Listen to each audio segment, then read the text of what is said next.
Hello, welcome to the Data Defender Forum episode number 5. Today, we are joined by Evelyn de Souza, who is the head of privacy, AI compliance, and ethics for Oracle SaaS services.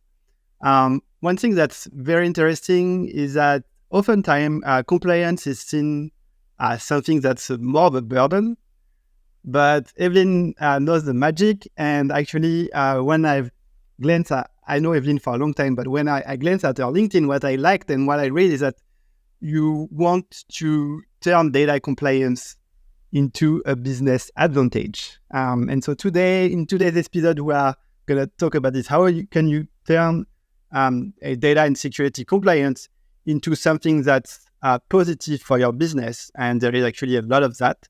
Evelyn, welcome on the Data Defender Forum. Thank you. I'm excited to be here today and talking about a topic that I'm most passionate about.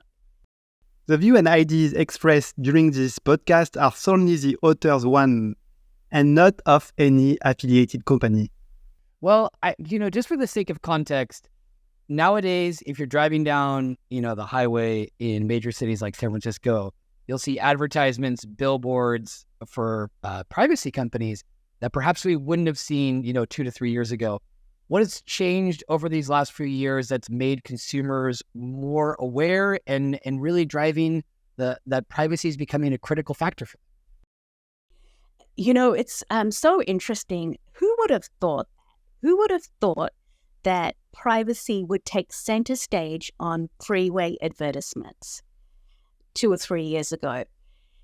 When I think back to the advent of the General Data Protection Regulation, GDPR, back in 2018, which was an evolution of the former European privacy regulation, I never would have thought of the forcing function it would have had worldwide or the impact. In 2 ways, not just in terms of regulation, but in terms of user sensibilities, how much those have changed. So firstly, I'm going to talk about the regulation piece. Today, most of the world's privacy regulation, and there's been roughly a 200% increase just over the last 5 years in terms of regulation, is very GDPR-centric or focused around key aspects or key tenets in there.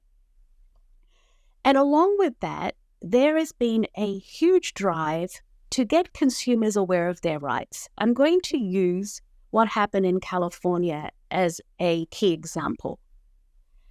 You may have heard of Alistair McTaggart. He's a real estate entrepreneur amongst many things.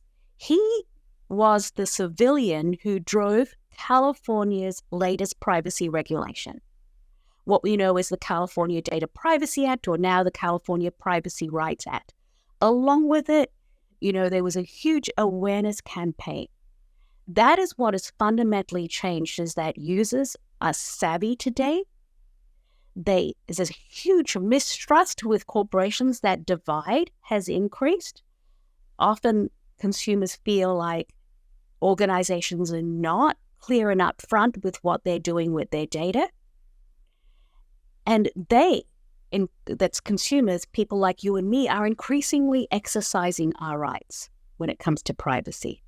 With that in mind, like you said, as users, consumers become more aware, more demanding, and want to get more informed, when we hear topics like privacy by design, what are the things that we should keep in mind? What's your definition of that? So I'm going to give a very sort of layman's definition of privacy by design, because I really do believe that today, there is an opportunity to make privacy so much more user-centric and focused on giving users that sense of trust. So I think it's a balance, about organizations, being able to innovate with data and doing so in a trusted way. So designing their services in a way where users, one, have more transparency around what's taking place with their data, how it's being used, and then secondly, these rights, the right to edit, the right to be forgotten, the right to delete, all of these.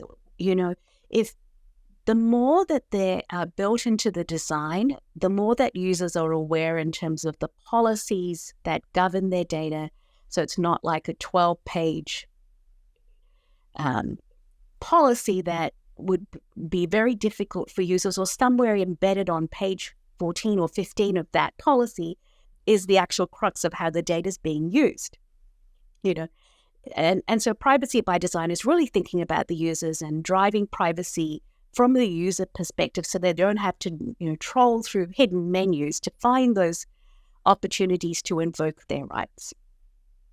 And here's the interesting thing. When designed properly around end users, fewer tend to invoke the rights to be forgotten, their right to edit, because they feel much more comfortable. They feel like an organization is being upfront with them. Yeah, like data privacy, like according to the UN, like more than 70% of all the countries in the world have some sort of data privacy laws in place. And as you said, consumers are increasingly sensitive and demand that this type of rights are, being taken care of. And so companies have kind of no way around them. But why do you believe that some founder and, C leaders are skeptical about the impact that privacy can have on their organization, and more specifically on the profit line? It's such an interesting thing, the way that we quantify the benefits of different aspects of, our business in cyber. And I think one of the things in cybersecurity is you can say there was this many vulnerabilities that caused this impact.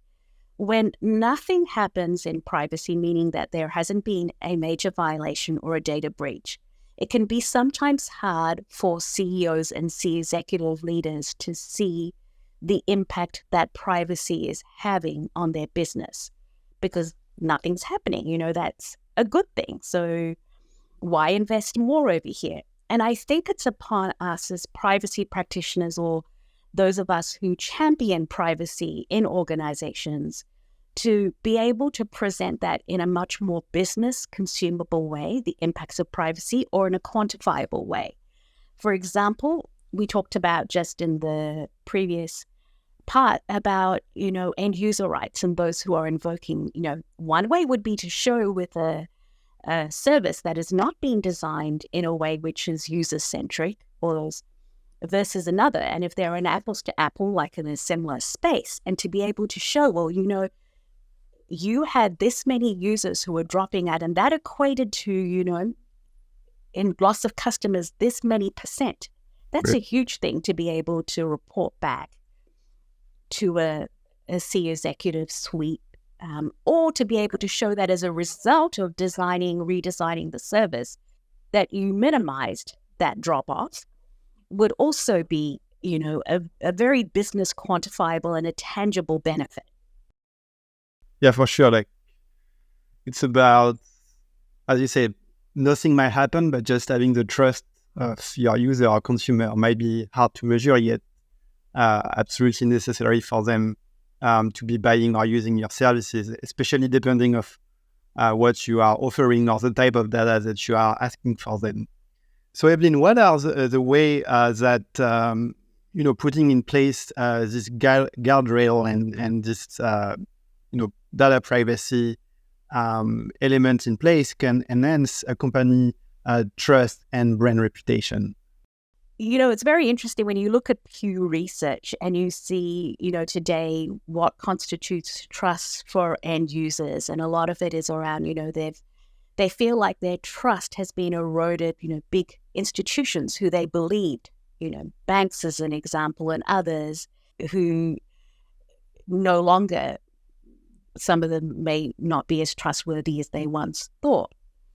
So in terms of how that parlays into, what privacy, or the opportunity privacy has in terms of brand, trusted brand impact, when you think about, that sort of transparency, and it then promotes the idea that, this company holds true to some ethical practices around data, because today it is data that is becoming our new currency.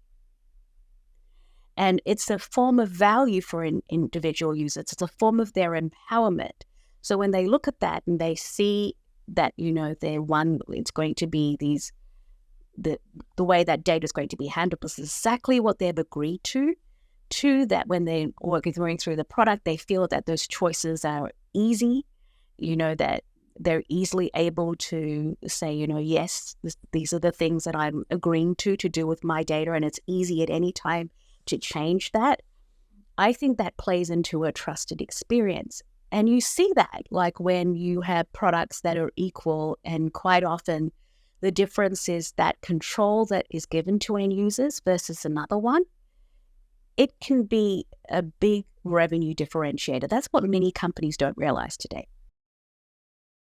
With that in mind, in terms of what you said, building that value, building that experience of trust, one of the things that I noticed in 2018, I was working for a British software development company focused on ad tech, marketing tech, that had offices all over the world. So when GDPR came out, there was this sort of finger pointing, doubts of, I know this is important, but I'm definitely not in charge of it. And so this sort of, there was the idea of it, and still in place of the chief data protection officer, but some tensions and doubts between engineering and legal, who was really going to be owning this, who is going to be driving it. Can you just walk us through, for organizations that are out there that want to, roll this out better and be more effective when it comes to achieving privacy across an organization, who are the key stakeholders and how can they create a culture of collaboration where people are working together and not feeling like, I assume I'm doing something wrong, but it's not my responsibility. And like I said, this called sometimes falling into the easy trap of finger point of, well, I know it's important, but it's definitely not my responsibility. It's such a critical area that you've touched on, which is that privacy is a shared responsibility. And, quite often there is a divide between legal and technical teams. And it even is true in terms of how many regulations are formed, that quite often they may be developed by stakeholders who may not necessarily have a lot of technical or operational expertise. And so when those regulations are handed down, legal teams might be quite often the first to, really dissect them. But what's really interesting today is that many engineers are equally interested in privacy. I have worked with many engineers who've waded through regulations and have tried to understand them and have tried to make sense of them. And so what this really means in an organization when you're trying to operationalize it, your stakeholders consist both of technical, legal, policy, and, human resources, other functional leaders, because it touches so many different aspects. So depending on the service, and I'm going to use, just for simplicity's sake, a marketing service or an ad tech, because you'd given that example. So in such an example, it would be really a multifunction. It crosses, you're going to need sort of a multifunctional approach. One is, what is the regulation requiring? Two, how does it impact, operations for that service? So you've got your product management, you might have, marketing leaders. Three, the developers who are doing that, how do they align that to their current engineering methodology? And four, even user experience or your UX folk, how are you going to design that in? And really, you want to have that cross-functional group meet up front and sort of collaborate up front. It's no good sort of designing things and then going through a review process and bringing in your user experience people at the end of it. It has to be from the get-go. With that in mind, as you said from the get-go, if an early, let's say pre-seed or seed, level series startup is growing across that lifespan, let's say eventually things go really well, get to IPO, post-IPO, how can privacy be scaled throughout this process? Some startups might feel that, we're just not even going to worry about it until later on, but then they can have serious difficulties. At the same time, not wanting to obsess over it too much. In your experience, what advice would you give to startups where they know privacy is going to be a factor? Like you said, if we're talking about e-commerce, we could be talking about health records. We could be talking about a lot of things that have very sensitive data over which people do want oversight, they do want protection, they do want the right to be forgotten or to be, to have editing access. What advice would you give to startups that are going through this process in order to scale their approach in terms of how they're dealing with data privacy accordingly?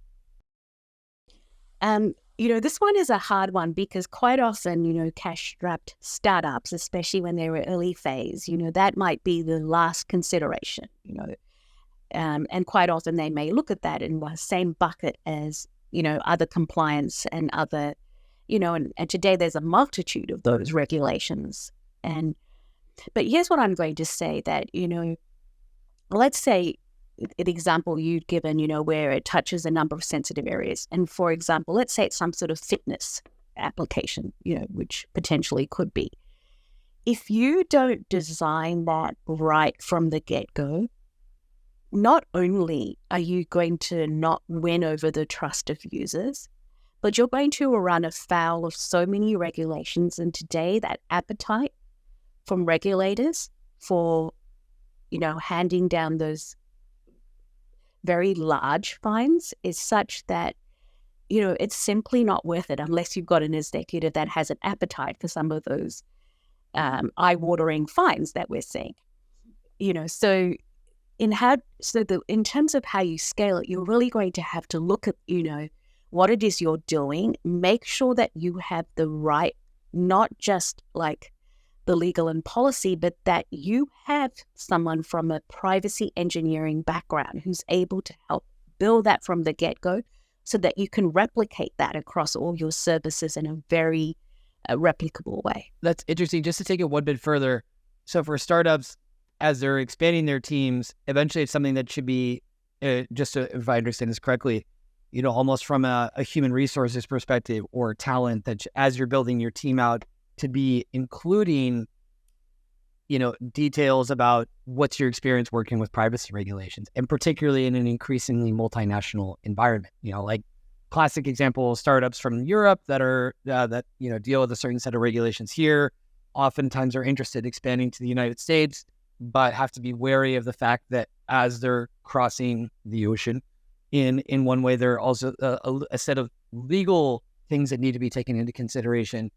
I guess just for companies as they're looking to build out their teams, what would be good questions to ask, or even things as far as certifications that you think would be recommendable in order to make sure that level of consciousness is going to be present in the startup?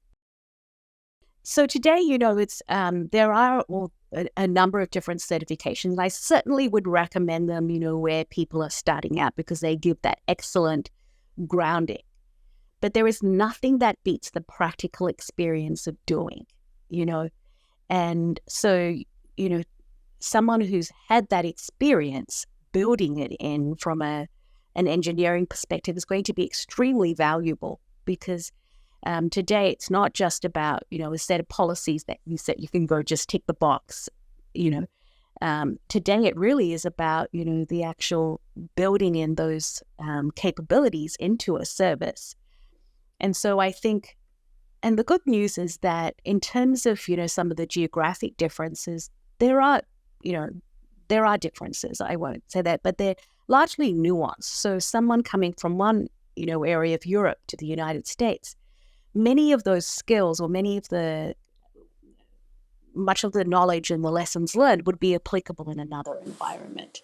I guess I'm going to kind of jump on the topic, but like with today's digital business being basically boundaryless in terms of the geography in which their customers are, like how can a company, approach the fact that they will serve a customer in different geography?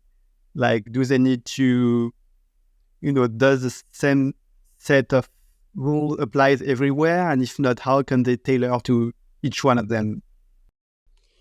It's I always find it so interesting how different compliance entities build up either, compliance frameworks, or in the case of privacy, different regulating bodies will build up regulation, but without often thinking about the similarities or the differences between all of those different regulations and how any corporation would be expected to navigate that.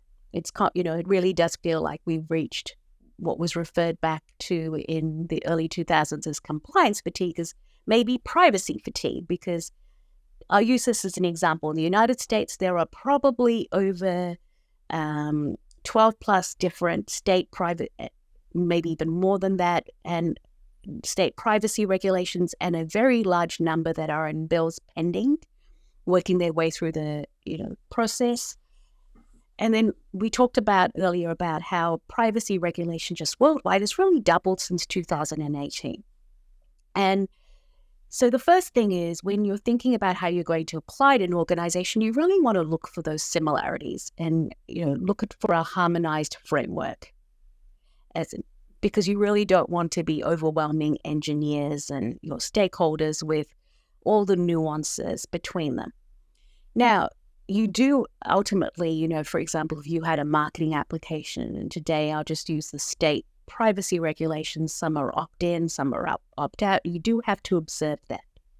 But if you start with a harmonized framework, and then you look to see, where the nuances exist and where your customer base lies, then I think there's the opportunity to design some of those, treat 70% as the harmonized and as a common, and then the other 30% as different, versus trying to navigate 200 plus different regulations and treat them separately. I hope that made sense. Yeah, it does. So like build foundation that would cover, the kind of entire spectrum of all this regulation would be the way to go.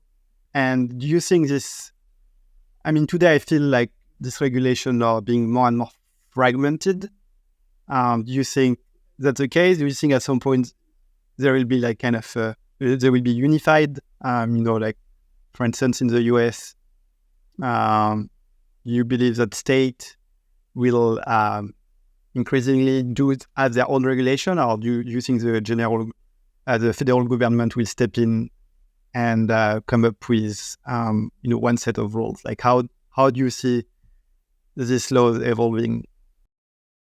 I don't know. It seems so difficult to tell, because we are hearing, rumors of, federal, and increasingly seeing signs of it. And it would be an ideal way to go, because it would simplify so much.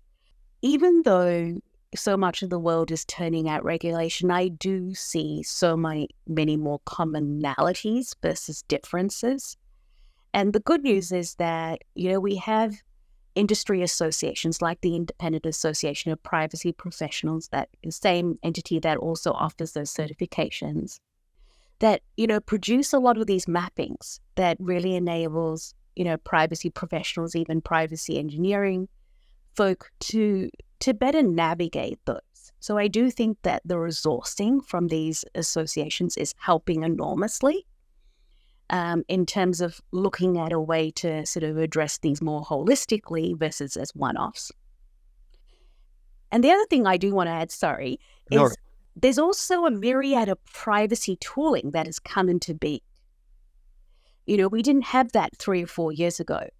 And some of those also have inbuilt sort of frameworks for being able to, comply holistically, but then report out separately as required, and even also have excellent capabilities in terms of how do you map data flows. So a lot of capabilities that businesses need to, and especially, it addresses that earlier question of how do people scale in a manageable way.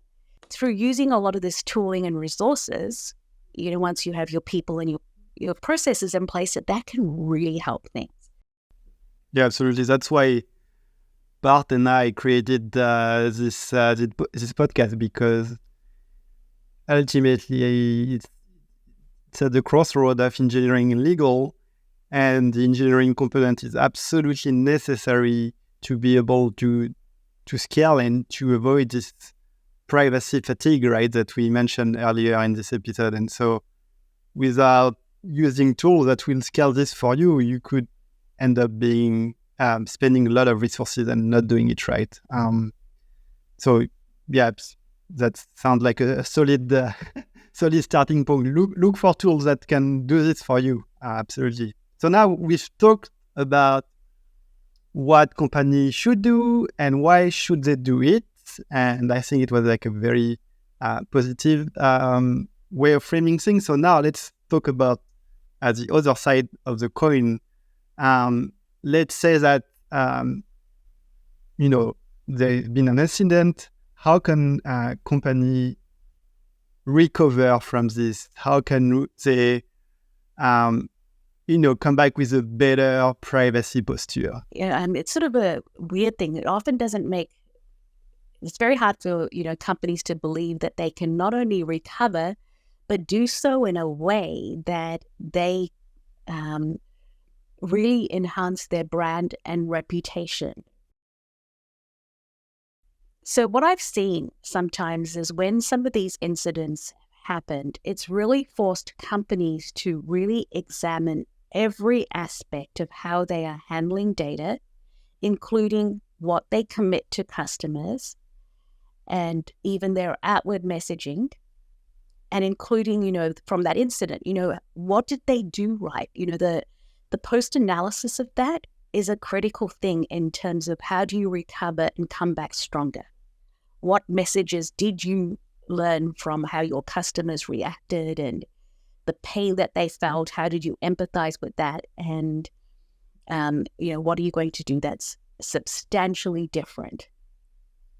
So I think taking those lessons, I've seen companies really, revamp their policies, their processes, the interfaces within their services to become really, trusted guardians of data. Very similar to the theme of your name of your podcast, Data Defenders, truly to embrace that in every aspect of their business.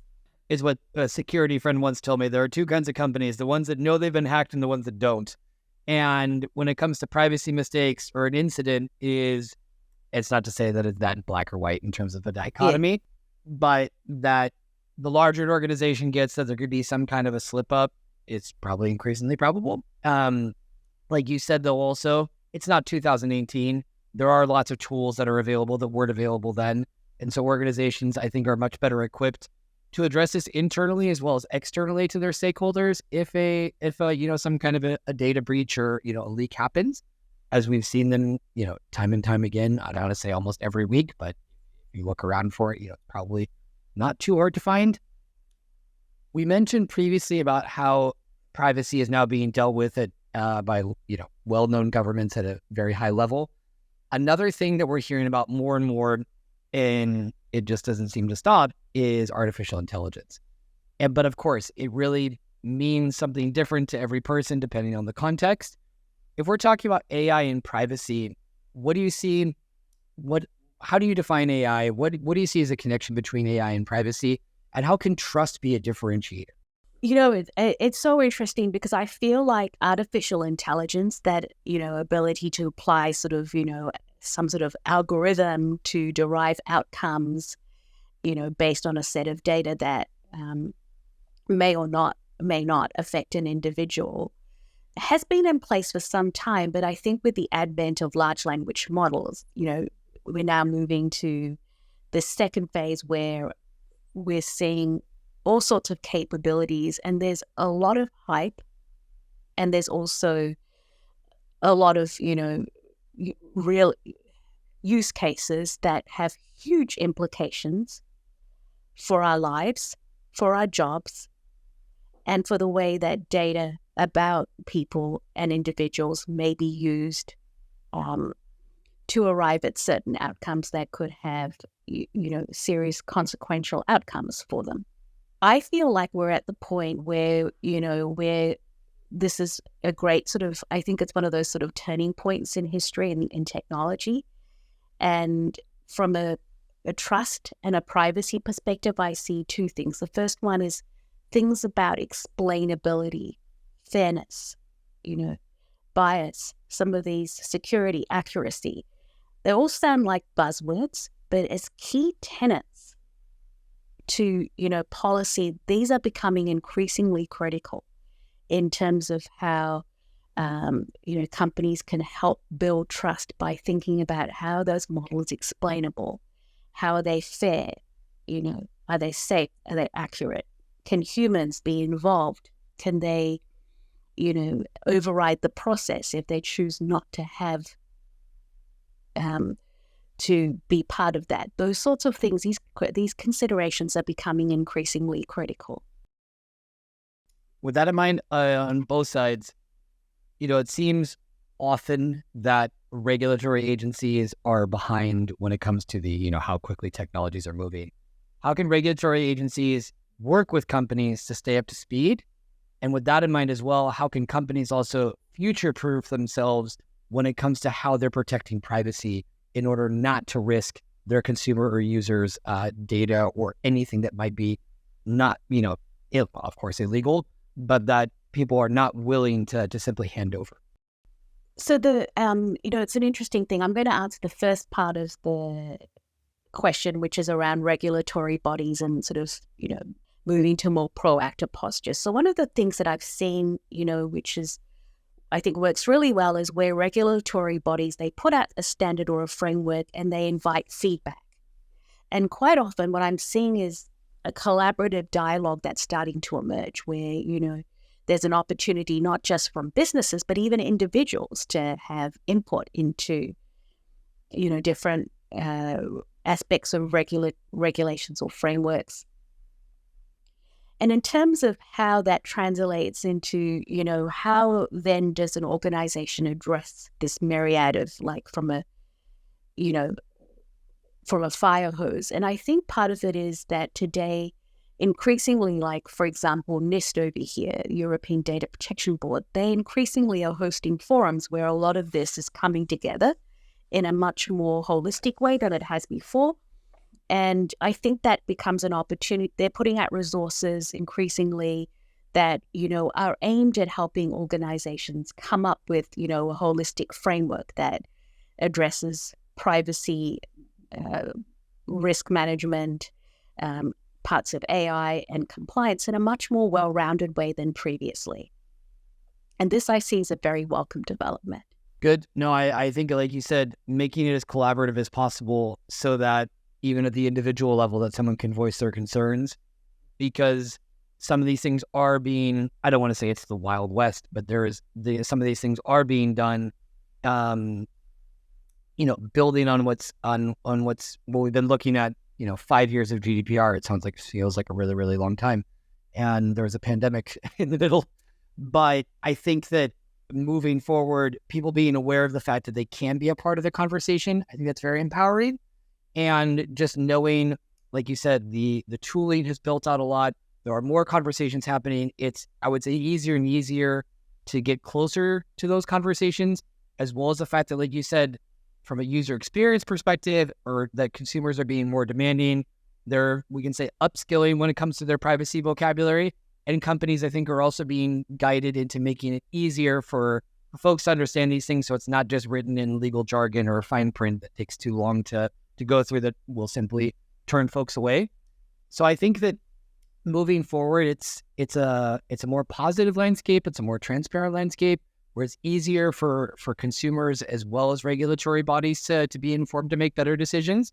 And so I think that's a nice note to include in the conversation, because oftentimes with privacy, there can be doom and gloom scenarios or, where are we headed? But what I'm getting from this, curious to your thoughts, Sylvain, is that the current situation is much better prepared than we may have felt 5 years ago, where it's sort of like, well, we'll just wait until the large fines start coming from Brussels, and then we'll start doing something about it. And I think the lesson has been, don't wait to become part of the conversation. Do so as soon as possible. And like I said, enjoy the fact that we have the availability of so many resources now that perhaps we didn't have some years ago. And maybe, I'm being overly optimistic here, but I honestly do believe that quite often, it is the bad news that makes the news. How often do we hear the good news stories of where companies are doing things right and I'm not saying that all these, I mean, we increasingly hear every day about these violations. I'm not ignoring that. And I do think that they're very serious and that there is a whole side of, an industry that does need to be overhauled. But I am increasingly aware of so many proponents in our industries who are focused on good and who are focused on their end users. And I just felt like this forum was a perfect opportunity to highlight that. Yeah, what you mentioned, Bart, about the way to involve kind of all the actors to the conversation can be aligned with or compared to some concept in technology such as the DevOps movement, right, which was meant to break the barrier between the developer and the operation. So I don't know here if we need to come up with a legal a league dev movement. Or a dev pre-ops or a dev, just how we have DevSecOps, it's a dev now, DevSec pre-ops, because I really also see security and privacy as two sides of the same coin. Yeah, so maybe we need to coin the term here. Patent pending. Yeah. No, I think it's, and it's exactly what you said, Sylvan, is this idea of breaking down silos. It doesn't mean that every developer, every engineer needs to become an expert on this. But nowadays, with so many industries being affected, to simply act like, oh, it's out of sight, out of mind. I'm not a lawyer. It's not my job. I don't think it's fair. And with the technologies that are being used, and like I said, some areas are more sensitive than others when we're talking about people's zip codes and addresses and credit card information or healthcare records. But there are plenty of other cases as well where if folks are aware of what's available to them from a privacy perspective, that they're able to make informed decisions about how their data is being used and know what's going on behind the scenes for the companies to whom they're giving their trust. So I think that despite some of the challenges, I very much agree with what you said, Evelyn, that all the success stories that are making news. Where it bleeds, it leads. So if we see $20 million or $100 million fine, to a major cloud provider or to some kind of financial services organization, that really catches our attention. But it's quite rare that a newspaper will publish, company gets 100 out of 100, regarding their privacy score, or, that consumers are very satisfied by this. Perhaps, consumer rankings regarding this and seeing trust in brands based on how they're approaching this in good times and in bad is something that we can be mindful of. And I think, Sylvan, we can also try to have a bit of a spin-off of including positive news about how companies are doing this correctly in the vast majority of the cases. So getting those unsung heroes some credit for the work they're doing. So let's hit the last question, Evelyn. Going forward, where do you see all of this going? And what would be the last thing, that you would recommend organization to think about or do to really future-proof, privacy as one of their core business differentiator? It's a very hard thing to predict in these times because I feel like some of my predictions, have not come to fruition while others, have been turned on their heads. But just based on where I am from now, I feel that we're definitely headed into data as a currency, that it's going to come, that increasingly it's becoming clear that it has a value. And let's say that some of these predictions play out that, we may work potentially less in the future and we may look for other alternative streams of revenue, then, that might be one that could potentially help play out that, there's a certain way that individuals can earn from the use of their money and from the use of their data and from key aspects about themselves and their livelihoods, but in an informed way. And in terms of future-proofing, I really think it's about the way that services are designed. I think my recommendations would be that organizations focus from building that in, from building key, from designing their services with end users in mind, with fairness, with explainability, with promoting a trusted experience so users feel like that they're in greater control, is the best way that companies can begin to future-proof their business. I think it's a very nice note to finish on, talking about how things have developed in 2018. If you had told me that a significant portion of, privacy will involve user experience, I would have thought, what's the idea with that? This is a security thing. This is our IT ops team. This is, our big data teams are going to be the ones handling this. I think there's really a lot to be said for that we can't overlook the details when it comes to this. And whether it's organizations when hiring engineers, making sure that whether it's through certifications or, as you said, folks that have built technologies, platforms where privacy is being respected, and that they will point to that as a way of saying, not only are they responsible and ethical as a person, but having the technical know-how to make sure that whether it's software, whether, like I said, platforms are being built according to these standards, that it's not the scenario we were experiencing 5 years ago, when I remember even in 2018, some startups trying to build tooling, but it was too early. And so there wasn't a lot of confidence in investing in those kind of tools then, whereas now it's seen as a much greater asset. The other thing that you brought up too that I really find relevant is not seeing this as a cost, but rather an opportunity, given the fact that data is a new currency.